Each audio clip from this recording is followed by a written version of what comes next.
भारतीय सेना और देश का अपमान करने में भाजपा नेताओं का कोई जोड़ नहीं है। अब नया बयान मध्य प्रदेश के डिप्टी सीएम जगदीश देवड़ा का आया है।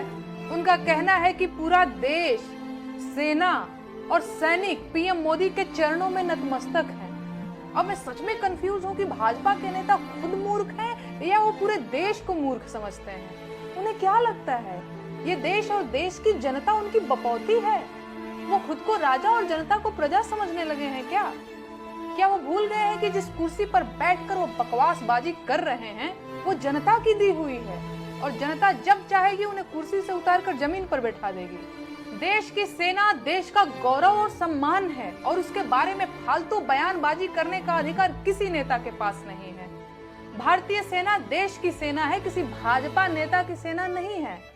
और जिसे इस तरह का कोई भी भ्रम हो वो अभी इसी वक्त दूर कर ले। भाजपा के सभी नेताओं को ये बात कान खोलकर सुन लेनी चाहिए कि नरेंद्र दामोदर दास मोदी इस देश के मालिक नहीं, सेवक हैं और उन्हें खुद इस देश की सेना, सैनिकों और देशवासियों के चरणों में नतमस्तक होना चाहिए।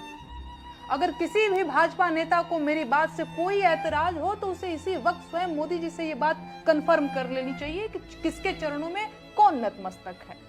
राजतंत्र में राजा मालिक होता था, जनता सेवक, लेकिन लोकतंत्र में जनता मालिक है और प्रधानमंत्री सेवक। लोकतंत्र और राजतंत्र के बीच यही मूलभूत अंतर है। लेकिन भाजपा नेताओं के बयान सुनकर लगता है कि भाजपा ये बात भूल चुकी है। सच बात यह है कि कर्नल सोफिया कुरैशी का अपमान करने वाले भाजपा के मंत्री विजय शाह के खिलाफ ढंग से एक्शन लिया गया होता तो बड़ी संभावना है कि मध्य प्रदेश के डिप्टी सीएम जगदीश देवड़ा ऐसी बयानबाजी नहीं करते। लेकिन भाजपा हमेशा अपने दोषी नेताओं को बचाती रही है और उसी का परिणाम है कि विपक्ष के नेताओं का अपमान करते करते ये लोग देशवासियों और सेना का अपमान करने लगे हैं। इन लोगों का मन बहुत बढ़ गया है और अब ये देशवासियों की जिम्मेदारी है कि वो उन्हें उनकी सही जगह याद दिला दें। बाकी मुझे पूरी उम्मीद है कि भारतीय सेना और देशवासियों का अपमान करने वाले मध्य प्रदेश के डिप्टी सीएम पर एफआईआर दर्ज की जाएगी और बाकायदा मुकदमा भी चलाया जाएगा।